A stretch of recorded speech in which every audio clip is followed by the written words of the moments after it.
Dirinya tak pernah berniat menistakan agama apapun dengan cara apapun. Saya kira bagus, makin cepat sidang makin bagus. Supaya saya bisa membuktikan saya tidak ada niat sama sekali menista agama ajaran manapun. Saya juga tidak mungkin menafsirkan ajaran agama siapapun. Itu jelas. Nanti di sidang bisa kita lihat.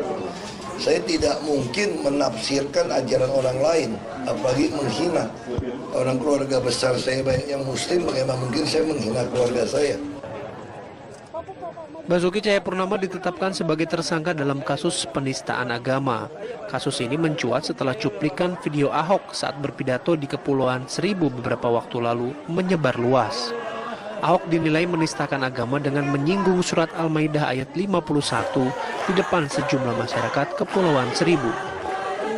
Dari Jakarta, Fahmi Dwi Sutrisno, Budiman, TV One mengabarkan. Ya, usai pelimpahan berkas kasus penistaan agama dari Mabes Polri ke pihak Kejaksaan, Imam Besar FPI Rizik Syihab mendatangi gedung Kejaksaan Agung pada Jumat sore. Rizik Syihab meminta Kejaksaan Agung mengawal proses hukum terhadap tersangka Basuki Cahayapurnama sesuai prosedur yang berlaku. Ya, pimpinan FPI itu juga meminta Kejaksaan Agung percepat pemeriksaan berkas Ahok untuk segera disidangkan. Selain itu, dirinya juga meminta Ahok segera ditahan atas kasus penistaan agama. Bila tuntutan tersebut tak dikabulkan, Rizik Syihab akan menyuarakan aspirasinya ke gedung DPR.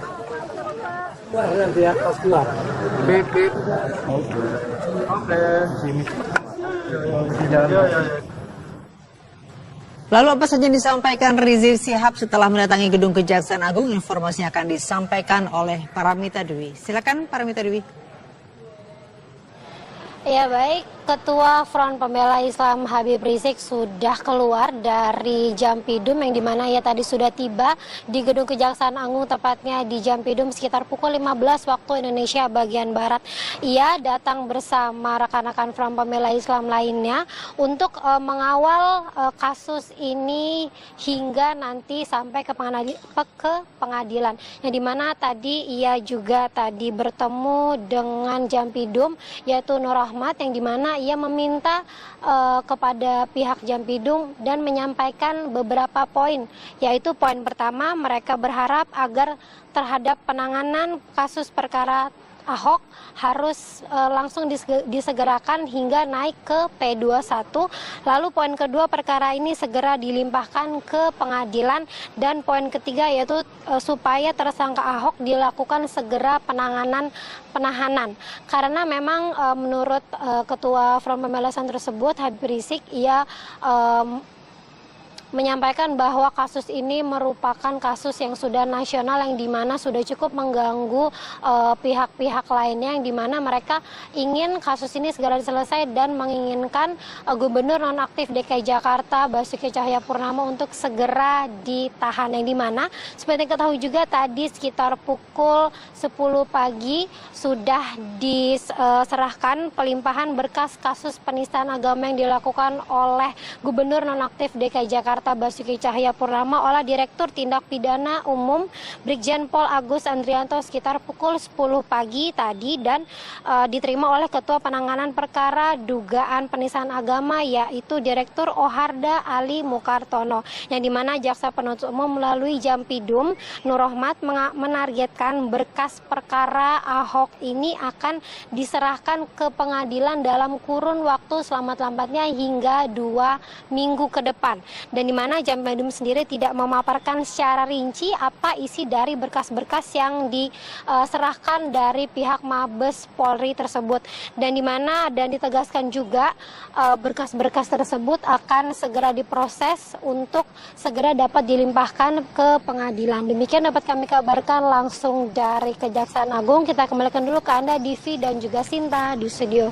Paramita Dwi melaporkan. Sholat Jumat di jalanan pada aksi damai 2 Desember tidak sah. Meskipun hak menyatakan pendapat dijamin undang-undang, namun mereka berharap aksi damai dilakukan tanpa mengganggu kepentingan umum.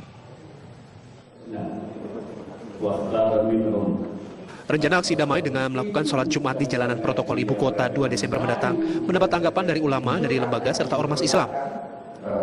Majelis Ulama Indonesia berharap rencana aksi damai 2 Desember mendatang dilakukan secara tertib dan tak mengganggu kepentingan umum. Demo atau unjuk rasa itu adalah hak konstitusional warga negara.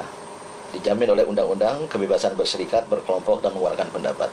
Justru yang melarangnya itu bisa dianggap inkonstitusional. Tentu demonstrasi apapun, 4 November, 2 Desember, kapanpun, oleh siapapun, tidak boleh mengganggu ketertiban umum. Sebelum mengeluarkan fatwa mengenai aksi damai 2 Desember, MUI akan menggunakan landasan nilai kebangsaan dan kebinekaan di Indonesia. MUI dengan tegas mengakui pemerintahan yang sah dan menolak upaya isu makar yang mengiringi aksi 2 Desember mendatang. Sementara itu, Ormas Islam terbesar di Indonesia, Nahdlatul Ulama, mengeluarkan fatwa larangan melaksanakan sholat Jumat pada rencana aksi damai 2 Desember mendatang. Itu yang berjasa. Sholat di Jumat di jalan itu tidak sah menurut mazhab Syafi'i dan mazhab Maliki. Kalau imamnya di masjid, makmumnya keluar-luar nggak apa-apa. Kalau sengaja dari rumah mau sholat Jumat di tengah jalan, sholatnya aja nggak sah. Belum lagi mengganggu ketertiban, mengganggu kepentingan orang lain. Ya. Said Akil menolak jika fatwa yang dikeluarkan PBNU berkaitan dengan Pilkada DKI. PBNU juga melarang seluruh jemaah Nahdlatul Ulama untuk ikut demonstrasi pada 2 Desember mendatang. Tim TV One mengabarkan. Kapolri Jenderal Polisi Tito Karnavian hari ini menghadiri istighosah bersama ulama dan santri Banten. Kapolri mengingatkan agar masyarakat menjaga kebinekaan dan saling menghormati. Kapolri Jenderal Polisi Tito Karnavian menghadiri istighosah bersama ribuan santri, ulama, dan ormas Islam Banten. Istighosah bersama digelar di Masjid Agung Al-Bantani, Serang.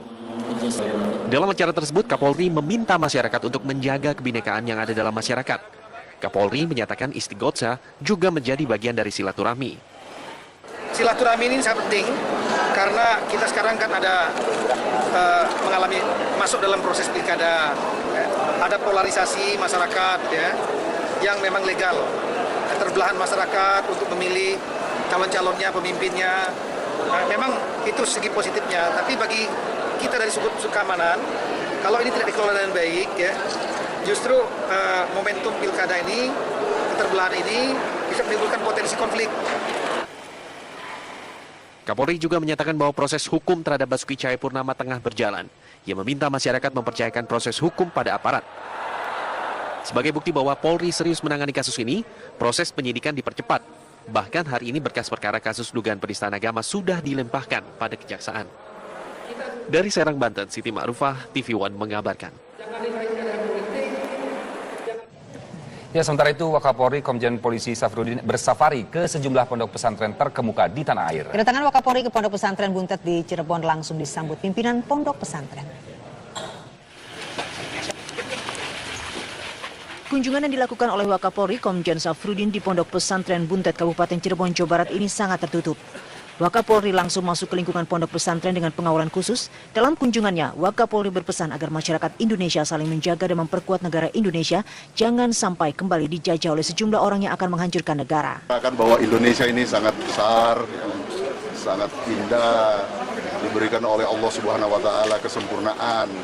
Jumlah penduduk Muslim yang terbesar di dunia, Indonesia, punya komoditi yang banyak, sumber daya alam yang besar, banyak apa saja ada di Indonesia ini. Oleh karena itu perlu kita jaga bersama. Dan semua harus berperan, terutama para ulama, para santri, dan seluruh masyarakat Indonesia. Selain melakukan pertemuan dengan sejumlah sesepuh Kiai Pondok Pesantren Buntet, Wakapolri Komjen Safrudin juga melakukan ziarah ke sejumlah makam tokoh sesepuh Pondok Pesantren Buntet. Kita jauh lebih menuju ke damai, tenang, tentram ketimbang gejolak-gejolak yang bisa jadi membahayakan.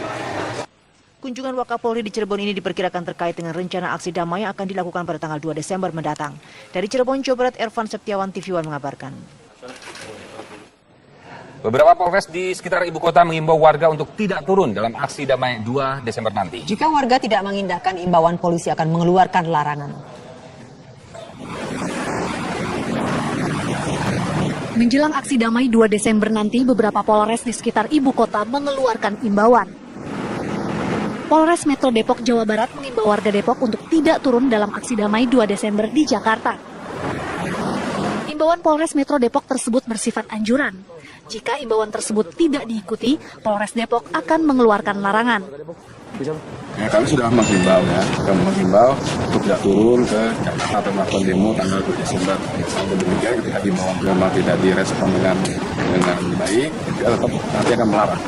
Dan sementara kita belum ada perintah yang lain dari pimpinan kami, sehingga sekarang masih tetap melarang.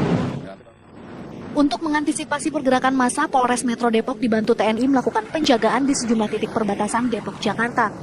Selain mengerahkan personil, polisi juga menyiapkan mobil meriam air. Sementara itu, Polres Metro Bekasi Kota sudah memberikan imbauan agar masyarakat mempercayakan pada proses hukum yang tengah berjalan. Polisi menyarankan warga Bekasi tidak mengikuti aksi damai 2 Desember. Namun, jika ada warga Bekasi yang tetap berangkat ke ibu kota, mereka akan melakukan pengawalan. Untuk upaya yang saya sebutkan tadi adalah upaya-upaya preemptif dan preventif. Kemudian upaya yang berikutnya adalah melakukan penjagaan, tetap kita melakukan pengawalan dan penjagaan terhadap saudara-saudara kita dari Bekasi yang mungkin akan berangkat ke Jakarta. Sekali lagi, itu adalah upaya pelayanan kami dari Polri kepada masyarakat untuk membuat nyaman. Bukan hanya nyaman kepada mereka yang melakukan unjuk rasa, namun juga nyaman bagi mereka yang tidak melakukan unjuk rasa atau masyarakat sekitarnya. Sesuai maklumat Kapolda Metro Jaya, Polres Metro Bekasi Kota juga sudah mendatangi tokoh-tokoh agama. Dari Depok dan Bekasi, Jawa Barat, Parulian Panggabean, Kurnia Dwi Hapsari, TV One, mengabarkan. Ya, sejumlah kepala daerah menilai aksi 2 Desember nanti dinilai tak perlu dilakukan, mengingat dampaknya yang kurang baik bagi stabilitas nasional. Meski demikian, sejumlah langkah antisipasi tetap dipersiapkan. Tetap diantisipasi, walaupun keyakinan saya tanggal 2 Desember tidak terjadi apa-apa. Karena semua tokoh masyarakat, termasuk MUI, kan sudah mengimbau untuk tidak ada demo. Tapi sebagaimana prinsip sedia payung sebelum hujan, pemerintah provinsi sudah menyiapkan semuanya. Mulai dari tim kesehatan sampai kepada kemudian koordinasi dengan Musbida, dengan polisian terutama Polda Metro Jaya, kan juga Pangdam Jaya. Kita juga sering rapat koordinasi untuk menyiapkan langkah-langkah itu. Efek politik ekonominya kan gede. Indonesia nggak aman, investasi nggak asik gitu. Apa kita mau mendesain Indonesia chaos? Kan enggak ya. Sudah belajar lah dari 4.11 kemarin, harga tiket penerbangan tiba-tiba meroket sampai 400% gitu kan. Itu kan ngeri. Terus hoax-nya keluar, narik duit. Apa seneng kita mau melakukan itu? Ekonomi belum bagus loh ini. Kita jelaskan kemarin terbuka-terbukanya mereka semua setuju. Ulama semua setuju. Intinya kan tersangka tuh. Kalau sudah tersangka ditetapkan kan tinggal mengikuti proses saja tuh. Ya, Kapolda Metro Jaya Irjen Pol Muhammad Iriawan menyatakan dari data intelijen belum menunjukkan adanya massa jumlah besar yang akan turun pada aksi unjuk rasa 2 Desember. Jikapun ada aksi damai yang dilakukan di jalan protokol, Kapolda akan memindahkan ke tempat seharusnya. Tanggal 25 ini, Pak. 25 ini, alhamdulillah, perkiraan intelijen sampai hari ini massa yang jumlah besar belum ada indikasi untuk turun. Ada beberapa massa-massa kecil ke beberapa objek di luar istana dengan DPR. Ada kedutaan Myanmar juga, masalah Rohingya. Sampai pagi baru 5 menit yang lalu saya masih kontrol situasi, menanyakan kepada aparat intelijen belum ada kumpulan massa akan turun secara besar baik ke istana maupun ke DPR. Ada tempat lain yang udah disiapkan gitu. Kalau mau sholat, ada masjid sepanjang jalan itu, banyak masjid. Dan di mana akan wudhu sepanjang jalan itu? Panas di situ. Itu yang kita sampaikan. Oleh sebab itu kita himbau, kita minta jangan ada unjuk rasa di sepanjang jalan Sudirman dan Tamrin. Kalau ada ya kita akan melakukan langkah-langkah pendorongan. Artinya jangan di situ, ada masjid gitu. Kan banyak yang lebih penting untuk melakukan itu. Ketua DPR RI Ade Komarudin bertemu Ketua Umum PDIP Megawati Soekarno Putri di rumahnya di Jalan Teguh Umar, Jakarta Pusat. Kabarnya saat lagi di Kabar Petang.